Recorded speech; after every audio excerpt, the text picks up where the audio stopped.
주식심화론 오늘 첫 번째 주제 화면으로 확인하시죠. 제약바이오 진단 분야, 업황 점검 및 탑픽은? 네, 최근 들어서 이제 움직이는 성장주 바로 바이오입니다. 지난 6월에 플랫폼주 그리고 배터리주에 이어서 바이오주까지 움직이고 있는 모습이고요. 그 가운데서 최근에 여러 가지 호재들이 나오고 있습니다. 성적표 측면에서도 그렇고 실적 차원에서도 그렇습니다. 오늘 하나금융투자 삼성동 금융센터 윤여민 FA 팀장 만나보겠습니다. 안녕하십니까? 네, 안녕하십니까? 네, 바이오주 최근 들어서 가장 눈에 띄었던 소식이 아닐까 싶습니다. 지난해 의약품 무역 수지가 흑자를 기록했는데 이게 사상 처음이었나요? 예, 이제 1998년부터 집계를 시작을 했는데 네. 집계한 이래 지금 무역 수지 흑자를 전환한 건 처음이라고 이제 얘기가 나오고 있습니다. 이제 작년 기준인데 일단 지난해 수출 실적 같은 경우는 9조 9천억이 넘었습니다. 약 한 10조 정도 된다 말씀드릴 수 있을 것 같고요. 이제 2020년이니까 그 전년 대비해서 62% 정도 증가한 수치고요. 수입 실적 같은 경우는 이제 8조 5천억 정도. 그러니까 전년 대비했을 때 5.2% 정도밖에 증가를 안 했죠. 이제 큰 폭으로 이제 무역 수지가 지금 어느 정도 흑자를 좀 기록을 하면서 1조 3,900억 정도 무역 흑자가 났습니다. 이제 말씀드린 것처럼 처음 흑자 전환이라고 말씀드릴 수 있을 것 같고, 일단 의약품의 무역 수지 흑자는 이제 완제 의약품 수출이 좀 주도했다고 볼 수 있을 것 같습니다. 지난해 이제 완제 의약품 수출액 같은 경우는 약 한 8조 정도 나오고 있는데요. 그 얘기인즉슨 이제 전년 대비 수출액이 한 거의 100% 이상 증가한 것으로 보이고 있습니다. 그 중에 의약품 수출액이 한 80% 정도 되는데, 일단은 지금 한 3개 정도가 가장 큰 이제 제품이라 말씀드릴 수 있을 것 같습니다. 모두 다 이제 셀트리온 제품이긴 한데요. 네. 램시마주, 이제 허주마주, 그 다음에 이제 트룩시마주, 이제 이 3개 제품이 지금 상당히 큰 이제 원재 의약품 쪽에서 수출을 견인했다 볼 수 있을 것 같고, 또 사실은 이제 원재 의약품뿐만 아니라 이제 마스크라든지 외용 소독제 같은 이제 코로나19와 관련된 의료용품도 지금 수출이 상당히 잘 되고 있다라고 말씀드릴 수 있을 것 같습니다.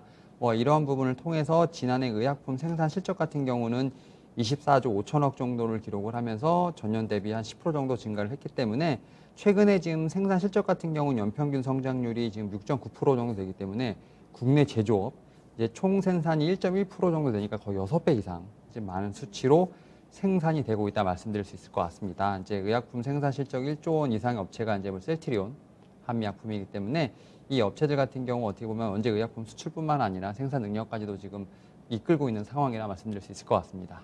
네, 정말 준비를 잘했고 그리고 그동안 잘 키워왔던 분야가 결실을 맺고 있습니다. 셀트리온의 아까 말씀해 주신 그 3가지 분야 모두 바이오 시밀러 제품들이고요. 우리나라 대형 바이오 기업들이 다 하고 있는 바이오 시밀러 분야에서 셀트리온 3가지 제품 앞으로도 수출이 잘 되겠죠. 지금 수출이 잘 되고 있고, 그리고 또 코로나 시대를 맞게 되면서 우리가 또 계속 잘 만들어왔던 마스크가 또 역시 잘 팔리는 모습을 보였습니다. 그렇다면 실적을 또 챙겨봐야 될 것 같은데요.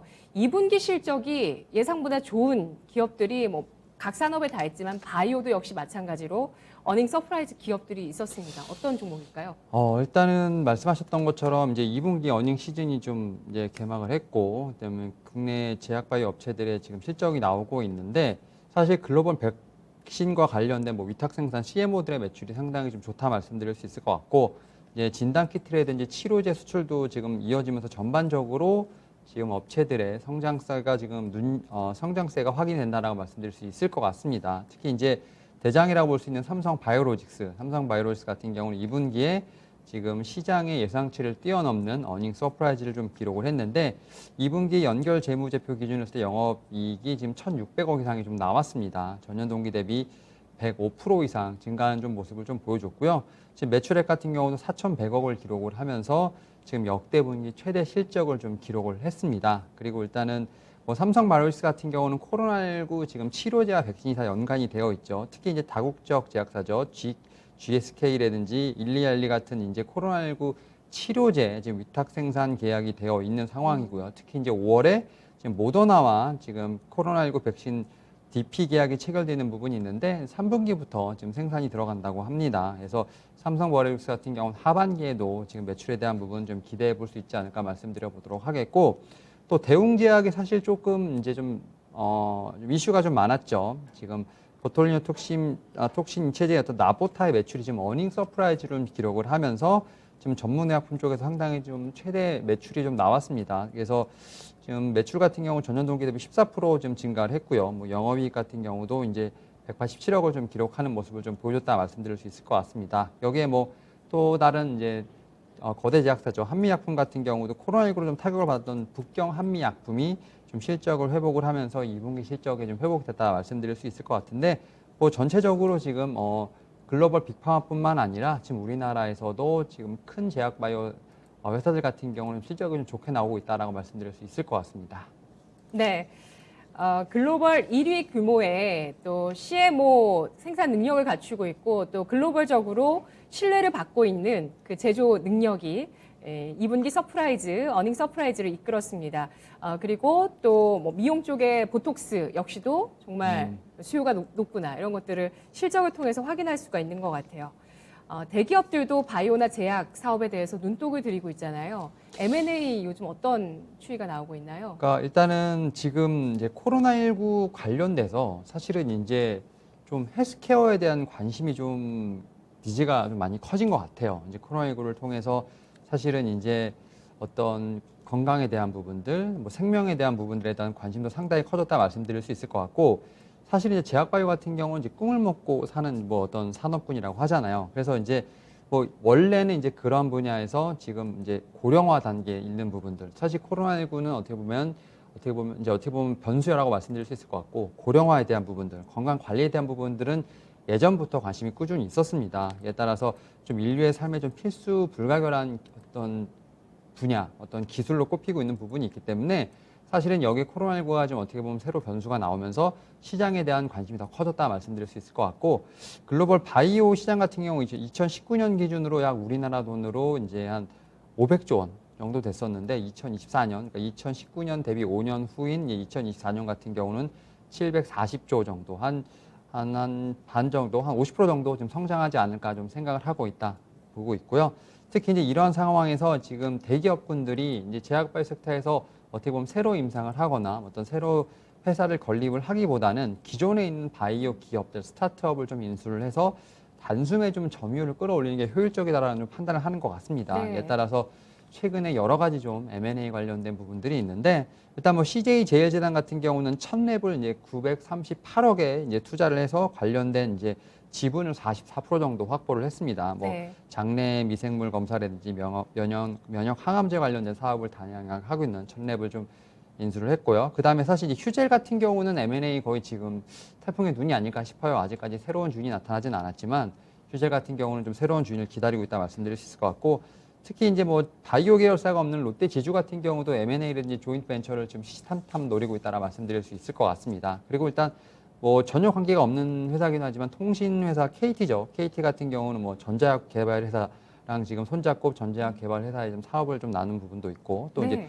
오리온 홀딩스 같은 경우도 최외 암 진단 기업이죠. 지노미트릭에 지금 50억 투자를 해서 지분을 좀 인수하는 등 좀 다양한 어떤 산업군에서 지금 제약바이오 쪽으로의 어떤 진출이 어떻게 보면 좀 눈여겨 보이는 행보라 말씀드릴 수 있을 것 같습니다. 네. 산업의 경계를 허물고 있는 기업들의 움직임입니다. 전혀 다른 산업 쪽에 있는 기업들도 제약 바이오에 관심을 가지고 있고요. 꼭 병에 걸리지 않더라도 코로나 시대를 맞이하면서 정말 높아진 관심을 느끼는 게, 저만 해도 예전에는 뭐 과자나 이런 간식을 먹었다면 요즘은 조금이라도 건강에 도움되는 뭐 콜라겐이라든지 뭐 이런 건기식 쪽을 많이 먹게 되더라고요. 비타민 D 뭐 이런 것들 먹게 되는데요. 건기식도 뭐 계속 실적 좀 체크를 해볼게요.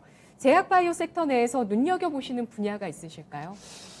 일단 제약바이오 섹터도 상당히 많습니다. 지금 이제 최근에 코로나19 관련된 섹터가 좀 어떻게 보면 핫했고요. 그 전에는 이제 항암, 신약 쪽에 좀 핫했다 말씀드릴 수 있을 것 같은데, 사실 이 두 섹터는 제가 상당히 토마토 방송에서 너무 말을 좀 많이 했기 때문에 이제는 좀 다른 분야를 좀 봐야 되지 않을까 싶습니다. 바로 이제 진단 분야라고 말씀드릴 수 있을 것 같은데, 진단하면 이제 얼핏 생각하기로는 뭐 이제 뭐 진단 키트, 뭐 이제 코로나19 이제 진단 이렇게 생각하겠는데, 네. 사실은 이제 최근에 코로나19 진단이 아니라 이제 뭐 독감 진단, 도 나오고 있죠. 독감, 그러니까 진단 키트도 보면 이제 코로나19뿐만 아니라 독감까지 같이 좀 진단할 수 있는 멀티 진단 키트가 좀 나오고 있고 여기에 뭐 암 진단, 그다음에 유전자 진단까지 좀 사실 범위가 좀 많이 확대되는 모습을 보여주고 있다 말씀드릴 수 있을 것 같습니다.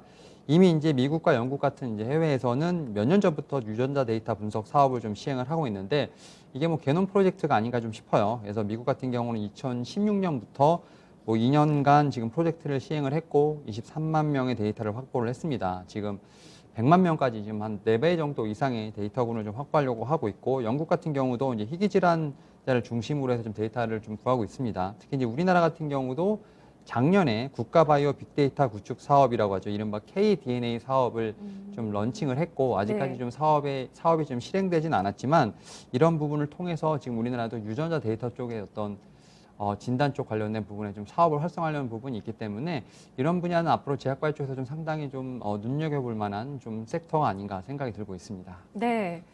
우리의 생활을 변화시킬 수 있고 우리가 좀 더 건강하게 살 수 있도록 하는 진단 산업의 발전을 앞으로 조만간 볼 수 있을 것 같습니다. 아주 간편하게 뭐 코로나라 뭐 임신 같은 걸 뭐 간편하게 진단하지만 뭐 암이라든지 뭐 이런 몸에 큰 변화가 있을 수 있는 위험한 것들도 손쉽게 진단할 수 있는 시기가 오지 않을까라는 상상력을 좀 발휘하게 되는 것 같은데요. 빅데이터도 굉장히 좀 주목이 될 것 같아요. 그렇다면 진단 분야에서 주목할 수 있는 종목은 뭐가 있을까요?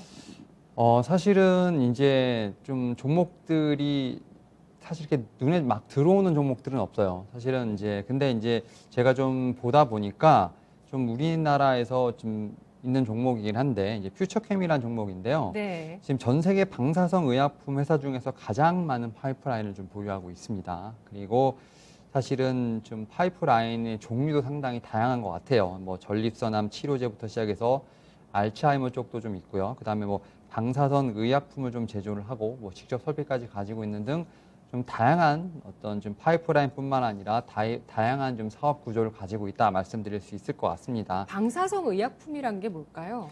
이제 방사선 의약품이라 하면 결국은 이제 우리가 생각하는 방사선이 그런 거잖아요. 그 엑스레이 같은 거 찍어서 네. 몸의 어떤 그런 그 뭐라고 해야 되죠? 그 상태를 알아보는 그런 건데 방사선이라면 그냥 그런 것 같아요. 그러니까 뭐 방사선 동위원소 불소라고 하잖아요. F18인데 그걸 통해서 지금 어떻게 보면 질병에 대한 영상이라든지 몸의 상태를 체크하는 그런 거를 이제 통해서 그런 어떤 약품을 만들어내는 게 방사선 의약품인 것 같아요. 그래서 신약까지도 하네요. 그러면서. 네, 그래서 사실 네. 이 종목 같은 경우를 좀 계속 제가 연구를 하다 보니까 파이프라인 이게 종류가 너무 많아가지고 어, 예, 저도 좀 다 열거하기가 좀 힘든 것으로 보이고 있는데 지금 앞서 말씀드린 것처럼 제품 생산도 시설도 가지고 있고 그 다음에 파이프라인도 많이 갖고 있고 이미 뭐 전국 5곳에 한 100억 원 정도를 투자를 했습니다. 뭐 약품 생산 설비 시설도 직접 좀 제작한 부분이 있고 또 최근에 이제 전립선암 진단 신약이죠. FC303이라는 부분에서 일본 특허를 좀 받았습니다. 특히 이제 전립선암 진단을 위한 이제 표시된 화학물 및 그게 용도가 지금 특허의 내용인데요. 지금 이게 호주, 미국, 유라시아 전역 8개에서 지금 4번째로 해외 특허를 받았다라고 말씀드릴 수 있을 것 같고 또 말씀드린 것처럼 방사선 의약품 제조를 위한 신기술에 대한 것도 국내 특허를 좀 받았습니다. 특히 이제 진단용 방사선 의약품의 불소가 앞서 말씀드린 것처럼 방사선 동위형소가 가장 널리 사용된다 말씀드릴 수 있을 것 같고 뭐 이런 부분을 통해서 지금 질환변 영상을 좀 구할 수 있습니다. 이런 부분을 통해서 지금 여러 가지 지금 특허라든지 제조 기술을 받고 있는 상황입니다. 그래서 제가 볼 때 이 종목 같은 경우는 이제 좀 난치병이라 좀 불리는 것들, 뭐 파킨슨병이라든지 알츠하이머, 치매, 뭐 전립선암 같은 좀 이런 쪽에서 진단 의약품으로서의 어떤 행보도 좀 두드러지는 부분이 있기 때문에 제가 볼 때는 조금은 길게 봐도 좀 좋지 않을까라는 생각에서 이 종목 좀 말씀을 드려보도록 하겠습니다. 네, 알겠습니다. 진단은 하는 물질들을 개발을 하는데 그게 이제 방사성 의약품입니다. 푸처캠 같은 경우에 이번 주에 한번 움직였어요. 어쩐지 좀 들어봤다 하는 생각이 듭니다. 국내 최초로 암 진단 핵심 물질을 대량 자동 생산할 수 있는 기술을 개발했다라고 해서 한 차례 급등하기도 했었고요. 스몰캡 기업이라고 볼 수 있을 것 같아요. 아직 3천억이 안 되는 시가총액인데요. 전략을 한번 세워보겠습니다. 지금 접근해서 중장기적인 투자를 해보자고요. 저는 말씀하셨던 것처럼 네. 지금 스몰캡이잖아요. 네. 그러니까 좀 시총이 뭐 한 2천억대라고 좀 말씀을 드릴 수 있을 것 같은데 최근에 이제 대표이사 인터뷰를 좀 보게 되면 좀 포부가 있으시더라고요. 뭐 시가총액 1조까지도 생각을 하고 있는 수년 내. 와, 예. 예. 그러니까 그만큼 이제 시장에서의 어떤 모멘텀을 받고 있지는 않지만 어떤 회사 입장에서 보게 되면 어쨌든 일은 계속 열심히 하고 있는 것 같아요. 그래서 저는 일단 중장기적으로 봤을 때 충분히 뭐 2배 이상은 가지 않을까 생각은 하고 있습니다. 근데 뭐 단기간에 급등락을 하지는 않을 것 같습니다. 물론 이제 주봉상으로 보게 되더라도 좀 상당히 춤을 췄던 어떤 그런 모습은 좀 보이고 있습니다만 뭐 제약바이오 섹터들이 아무래도 좀 그런 변동성에 좀 취약하다 보니까 그러한 부분이라고 좀 생각이 들고 있고요. 다만 저 같은 경우는 이제 주봉상 봤을 때 좀 전고점이 지금 27,000원, 이게 지금 상당히 오래전이죠. 지금 17년 전인 것 같은데 이때를 좀 목표로 해서 지금 좀 중장기적으로 좀 충분히 들고 가시면 좋지 않을까 좀 말씀을 드려보도록 하겠고요. 일단 뭐 손절가 같은 경우도 살짝 좀 밑으로 해서 12,300원, 그러니까 좀 매물대가 좀 쌓여있는 그 상단을 좀 말씀을 드리도록 할게요. 에 따라서 이 종목 같은 경우는 뭐 지금도 어쨌든 계속해서 움직임이 좀 있습니다만 오히려 그 움직임에 어떤 일일이 반응하시기보다는 좀 중장기적인 관점에서 봤을 때 그냥 떨어질 때마다 조금씩 모아가는 관점으로 좀 들고 가시는 게 어떨까라고 좀 생각하고 있습니다. 네, 알겠습니다. 떨어질 때마다 모아갈 수 있는 믿음을 가지고 투자할 수 있는 바이오주를 많이들 찾으실 텐데요. 오늘 윤여민 팀장의 시각으로 골라낸 종목 알아봤습니다. 방사성 의약품, 진단 의약품을 생산하는 기업이고요. 퓨처캠입니다. 전립선암, 파킨슨병, 알츠하이머 등등을 진단할 수 있는 그런 진단 시약을 개발하는 업체 퓨처캠에 대해서 전략을 세워봤습니다. 첫 번째 주제 알아봤고요. 오늘 주식심화론의 두 번째 주제를 함께 보시죠. 금리 인상 임박, 증권주에 미치는 영향은? 이번 달에 우리가 또 중요하게 체크할 일정이 한국은행의 금융통화위원회입니다. 이번 달은 8월의 마지막 주 목요일 26일에 금통위가 예정이 돼 있고요. 지금 시장에서 많은 전망들이 이날 금리를 인상할 거라는 전망들이 나오고 있습니다. 2019년 7월부터 인하 사이클이 시작되는데 이제 끝난다고 봐야 될까요?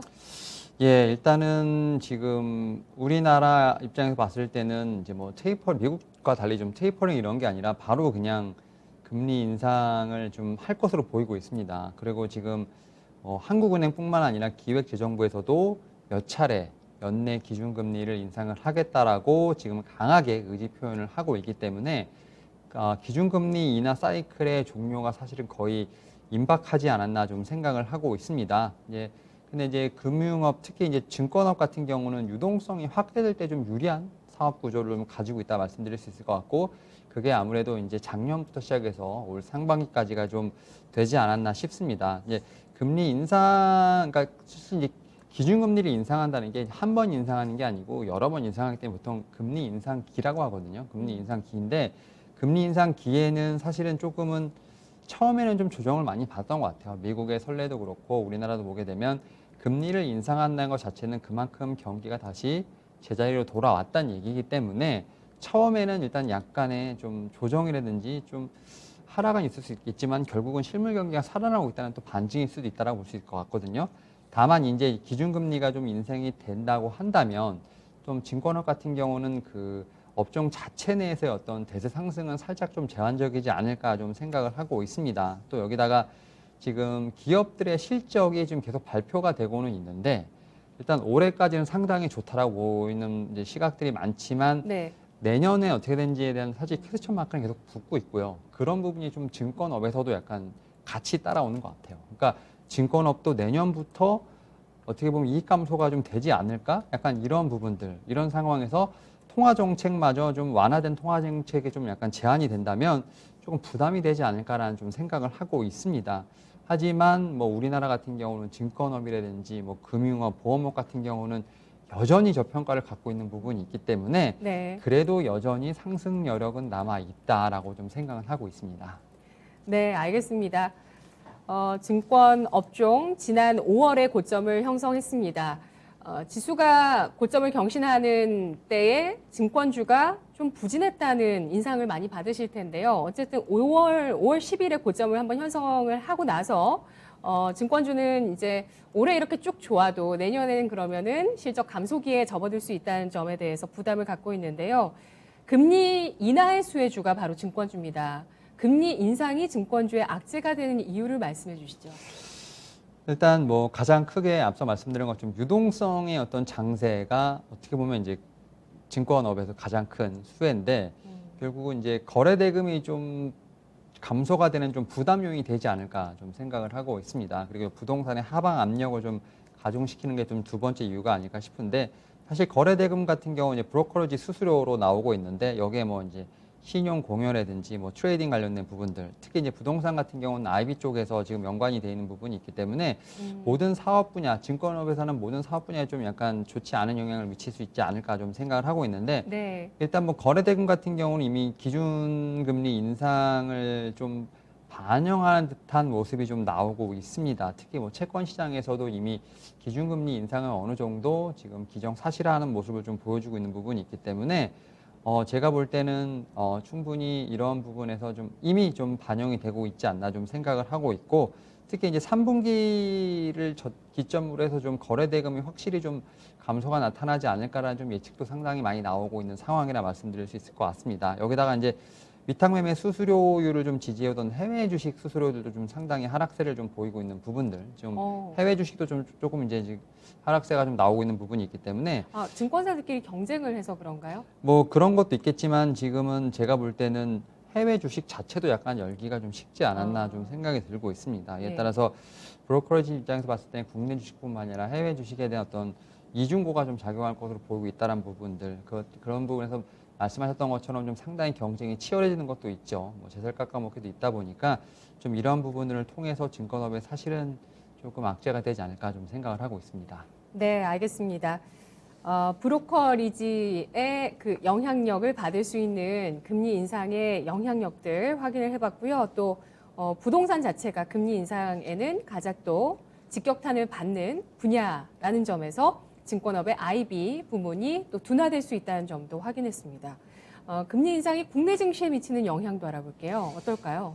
사실은 이제 금리 인상이 시작되면, 그러니까 그 전까지는 사실 그런 좀 금리 인상한다는 거에 대한 선반영을 좀 많이 받고, 오히려 금리 인상기에는 이제 주식이 오르는 게, 증권이 오르는 게 대부분의 어떤 사이클이긴 한데, 일단 우리나라 같은 경우는 이제 금리 인상 시기가 됐을 때 좀 조정을 받는 확률이 좀 높아지고 있습니다. 좀 반대로. 왜냐하면 지금 비교를 해봤을 때 2012년에서 17년까지 지금 코스피 코스닥 합산 시가총액이 지금 61% 정도 좀 증가는 67%를 좀 증가했고 그게 이제 인하 사이클이었고요. 또 지난해 인상 사이클이었던 지금 2017년부터 2019년까지는 14%좀 하락을 했습니다. 그러니까 오히려 지금 금리가 인하했을 때는 그건 근데 미중 무역 분쟁도 같이 겹쳐서 예, 그런 그렇죠. 거 아닌가요? 그러니까 좀 어느 정도 뭐라 그래야지 이 데이터를 확실하게 그러니까 금리만 놓고 딱 떼놓고 비교할 수는 없겠지만 네. 금리 인상기와 인하기로 좀 사이클을 나눠 본다면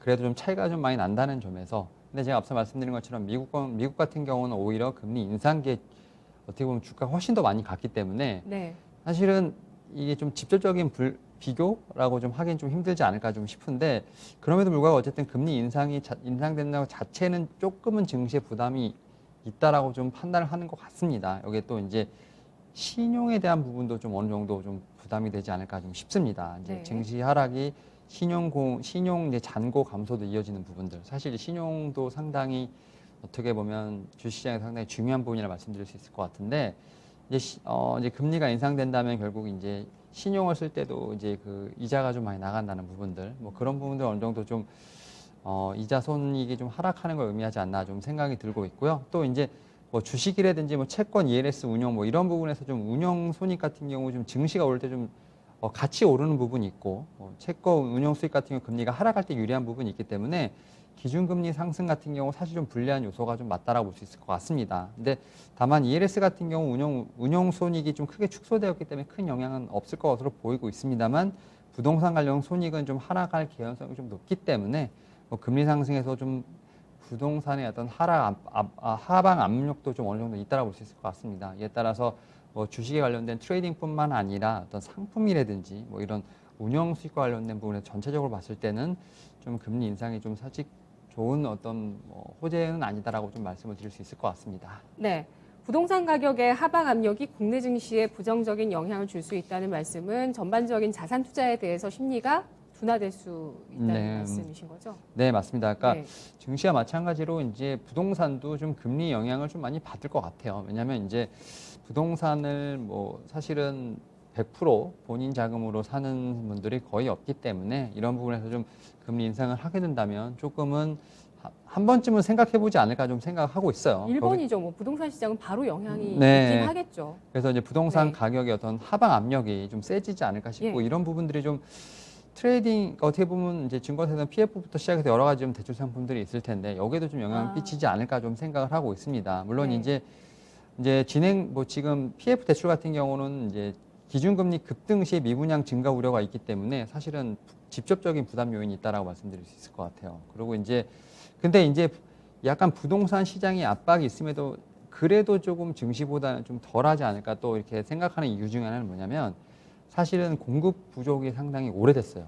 부동산 전망까지. 네, 그래서 예. 아직까지 이렇게 너무 그러니까 사실은 서울시가 지금 하반기부터 계속 그 주택 물량을 푸는 게 자체가 2019년부터 어쨌든 물량이 너무 적었기 때문에 직접적으로 막 큰 타격이 오진 않지 않을까라는 생각은 하고 있고 코로나19 이후로 좀 뭐 유동성이 사실 부동산에도 엄청나게 많이 풀렸거든요. 근데 네. 이제 주식처럼 부동산의 어떤 이 트레이딩을 쉽게 할 수 있는 없는 부분이기 때문에 제가 볼 때는 부동산 시장은 증시만큼은 아니지만 영향을 받겠지만 그래도 조금은 덜 타격을 받지 않을까 좀 생각을 하고 있고 제가 볼 때는 이런 부분을 통해서 부동산 시장의 압박도 분명히 있긴 하겠습니다만 그래도 증시보다는 조금은 좀 덜 영향을 받지 않을까 뭐 그런 생각은 따로 하고 있습니다. 네.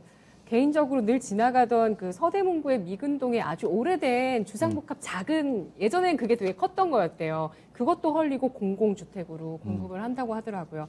주택 공급에 대해서 정부 정책 쓰고 있지만 여전히 공급이 부족한 차원에서 부동산 시장은 좀 올라갈 수 있겠다 전망을 해주셨고요. 증권주 종목 보기 전에 한 가지 더 여쭤볼게요. 아까 잠깐 말씀하셨던 게 금리 인상기에 우리 시장은 하락했지만 미국장은 그래도 더 좋았다 말씀해 주셨잖아요. 미국의 테이퍼링 얘기가 나오면서 투자자들도 미국 주식을 오히려 더 사야 되는 거 아니냐 이런 생각을 하는 분들이 계셨어요. 자금이 이제 미국이 금리를 인상하게 되면 글로벌 자금이 미국 쪽으로 쏠릴 수 있다는 거죠. 그러니까 참 그게 네. 어려운 문제인데 사실은 지금 현재 상황에서 보게 되면 이제 미국 증시 같은 경우는 제가 볼 때는 업사이드가 있겠습니다. 근데 우리나라 같은 경우 코스피 같은 경우 지금 포드 PR이 지금 11.4배, 그러니까 상당히 지금 많이 싸진 상황이에요. 그러니까 뭐 저평가됐다고 볼 수 있을 것 같아요. 근데 네. 이제 미국 같은 경우도 이제 테이퍼링을 시작을 하고 그리고 그게 끝나면 금리 인상을 하는 거잖아요. 네. 단계가 있는 건데 사실 제가 볼 때 미국 같은 경우 특히 우리나라가 가장 지금 눈여겨보는 게 나스닥이 좀 어떻게 보면 가장 좀 눈여겨보는 건데 전 나스닥 같은 경우는 올 연말까지 계속 오를 것 같아요. 그러니까 테이퍼링 시작한다 하더라도 약간의 출렁임은 있겠지만 사실 말씀하셨던 것처럼 미국 시장 같은 경우는 모멘텀에 그 기업의 어떤 실적도 있겠지만 말씀하셨던 것처럼 좀 자금이 많이 몰리는 것 같아요. 선진국으로. 왜냐하면 우리나라가 지금 사실은 외인이 최근에 좀 들어오긴 했습니다만 올 1월부터 계속 매도를 했거든요. 그러니까 그 이유가 뭐냐면 신흥국 MSCI 지수에서 지금 중국을 포함한 지금 우리나라 이런 지금 나라들이 코로나19 같은 이런 좀 돌발적인 악재로 인해서 좀 국가의 어떤 성장성이 사실은 약간 좀 지체될 것이다라는 전망이 있어요. 이에 따라서 좀 그 자금들이 계속 미국으로 좀 선진국으로 흘러 들어가는 경향이 있어요. 그러다 보니까 오히려 테이퍼링을 좀 빨리 해야겠다라고 미국이나 이런 선진국에서는 얘기가 나오고 있는 부분이 있기 때문에 말씀하셨던 것처럼 오히려 지금 미국에 투자를 하시는 게 제가 볼 때는 큰 방법이라고 말씀드릴 수 있을 것 같고 하지만 우리나라 시장 같은 경우 또 다시 좀 저렴해졌기 때문에 저평가로서 좀 밑에서 잡는 어떤 방법도 좋지 않을까라는 생각도 좀 하고 있습니다. 그래서 네.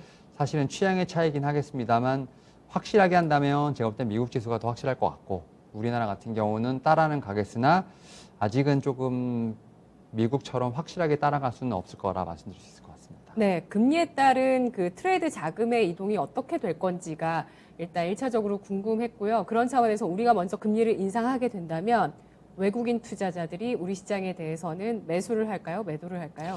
일단 말씀하셨던 것처럼 그 금리 인상을 먼저 함으로써 좀 그 외인들의 자금을 좀 이탈하는 걸 좀 방지하기 위한 것도 있는 것 같아요. 그리고 최근에 이제 외인이 지금 우리나라에서 지금 주식을 보유하는 비중이 상당히 낮아졌거든요.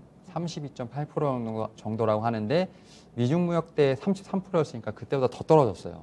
그러니까 지금 봤을 때는 오히려 여기서 더 떠나게 된다면 거의 이제 외인 자금이 없다라고 볼 수 있을 정도로 많이 나가는 상황이기 때문에 오히려 선제적으로 금리 인상을 하면서 오히려 좀 외인의 자금을 좀 묶어두려고 하는 효과도 분명히 있지 않을까 생각을 하고 있고요. 그런 부분들이 지금 이번 주 화요일, 수요일은 좀 나타나고 있고 좀 오늘은 좀 약간 트레이딩 관점인 것 같긴 한데 말씀하셨던 것처럼 금리 인상을 하게 되면 외인의 자금이 조금은 좀 더 들어올 수 있는 여지는 충분히 있다고 볼 수 있을 것 같습니다. 네, 알겠습니다. 금리 인상이라는 그 이달 말에 가능성이 높은 이 이벤트를 앞두고 증권주를 어떻게 투자할지에 대해서 알아보고 있는데요. 말씀하셨듯이 증권주 쌉니다. 삼성증권도 12개월 예상 PER이 5배 수준밖에 안 되고요. 증권주 싸게 거래가 되고 있는데 금리 인상에 따른 투자 심리 타격을 받는다면 투자할 만한 종목이 있을까요? 일단 저는 이제 증권주는 그냥 그 매수를 하시기보다는 그냥 네. 보험의 성격으로서 아니면 적금의 성격으로서 그냥 포트에서 하나 정도만 그냥 한 개 정도만 보유하시면 좋지 않을까 말씀을 드려보도록 하겠는데 사실 이제 뭐 반도체, 2차 전지, 제약바이오 섹터 지금 워낙 얘기가 좀 많이 나오고 있고 성장주에 대한 관심이 상당히 뜨겁기 때문에 뭐 이제 앞서 말씀드렸던 이제 제약바이오 쪽에 이제 진단 쪽이라든지 이런 좀 증권 관련된 부분들은 진짜 말 그대로 좀 시장에서 약간 소외될 수 있는 부분은 충분히 있다라고 말씀드릴 수 있을 것 같습니다. 다만 이제 좀 적금으로서 보험으로서 하나 좀 보유하시는 것도 어떻다라고 좀 이렇게 권장해 드린다 말씀드릴 수 있을 것 같고 제가 이제 앞서 계속 말씀드렸지만 지금 2분기 실적은 괜찮습니다. 다만 이제 이미 지금 수수료 부분이라든지 이자 손익금 감세가 좀 어느 정도 시작된 부분이 있고요. 이러한 부분이 지금 금리 인상이 되면 더 가중될 수 있기 때문에 새로운 동력이 없으면 사실 증권주는 좀 반등하는데 약간 좀 힘이 붙은 상황이 아닐까 좀 싶어요. 그런 상황에서 제가 볼 때는 하나의 좀 매력이라고 할 수 있는 모멘텀이 결국은 이제 배당 수익률이 아닐까 좀 싶은데요. 배당 수익률 같은 경우 이제 높은 것은 뭐 8%까지 가는 상황이라고 볼 수 있을 것 같습니다. 특히 이제 삼성증권 같은 경우는 연결 기준으로 약 한 40%가 지금 배당 성향을 보이고 있고요. 약 8%대의 배당 수익률을 좀 보이고 있는 부분이 있습니다. 또 장기적으로 봤을 때는 50%의 배당 성향을 도달할 수 있는 목표를 갖고 있기 때문에 좀 투자 매력도는 상당히 높다라고 볼 수 있을 것 같습니다. 뭐 사실 업황이 부진하다 하더라도 여전히 타사 대비해서 배당 수익률이 월등히 좀 뛰어난 부분이 있기 때문에 오히려 좀 자주 매매를 안 하시는 분들, 차라리 좀 이렇게 적금처럼 생각하시는 분들 같은 경우는 이런 종목이 좀 상당히 매력적이지 않을까 좀 생각을 하면서 말씀을 드려보도록 하겠습니다. 네, 알겠습니다. 증권업 자체에 대해서는 투자 매력이 크게 높다고는 보지 않습니다. 그 이유가 바로 내년도의 실적에 대한 걱정이 될 텐데요. 하지만 보험 차원에서, 적금 차원에서 높은 이자를 받을 수 있는 그런 내용들을 내포하고 있죠. 여기서 만약에 주가가 더 떨어지면 더 좋습니다. 배당 수익률이 올라가니까. 그래서 그런 것들을 노리고 높은 배당 수익률을 보여줄 때 현재 삼성증권 같은 경우는 이제 5% 이상 가능하다고 하니까요. 삼성증권 접근해보자는 의견 주셨습니다. 목표 주가는 시세 차익도 누려봐야 되니까 얼마까지 예상하시나요? 예, 시세 차익도 누려야 되는 부분이 있죠. 근데 지금 일봉상으로 보면 47,000원이 좀 제가 볼 때는 정고점이긴 한데 네. 좀 주봉상 봤을 때 저는 충분히 한 6만 원까지는 갈 수 있지 않을까 좀 생각하고 있습니다. 사실 매물대, 주봉상 매물대는 거의 다 지금 뚫었다 볼 수 있을 것 같고 위로 올라가는 좀 동력만, 모멘텀만 찾는다면 뭐 좀 기술적으로 6만 원까지도 충분히 갈 수 있지 않을까 좀 생각을 하고 있습니다. 이에 따라서 목표가를 좀 높게 6만 원으로 좀 말씀을 드려보도록 하겠고 손절가는 타이트하게 4만 원 제시해드리도록 하겠습니다. 네. 짧게 증권주를 사기 딱 좋은 날은 8월에 며칠 정도 될까요? 지금 아니면 한 몇 주 정도 더 미뤄볼까요? 사실 전 증권주는 그냥 만약에 비중을 한 5%라고 뭐 5%에서 10% 정도 말씀하시면 그냥 분할 매수로 그냥 뭐 이번 주에 한 1%, 다음 주에 1% 이렇게 조금씩 모아가시면서 그냥 평단가를 최대한 낮추시고 그냥 네. 뭐 배당 수익 관련된 부분을 좀 보시는 게 어떨까라고 좀 말씀을 드려보도록 하겠습니다. 네, 알겠습니다. 삼성증권 예상 배당금 잘 챙겨보시고요. 주가 하락에 따라서 배당 수익률이 높아지는 구간도 잘 노려보시기 바라겠습니다. 오늘 분석 여기까지 듣겠습니다. 고맙습니다. 네, 감사합니다. 네, 목요일 주식 심화론도 오늘 함께 하셨습니다. 오늘 장 어제 장에 이어서 또 좋은 움직임을 이어나갑니다. 특히 코스닥 쪽에서 1%의 상승을 유지하고 있는데요. 남아있는 또 오후장에 어떤 트레이딩과 투자가 가능할지 계속 이 시간 토마토TV 함께해 주시고요. 지금까지 투자 판단에 도움될 수 있는 정보들을 전해드렸습니다. 주가의 상승과 하락을 보장하지 않는다는 점 유의하시기 바랄게요. 시청해 주신 여러분 고맙습니다.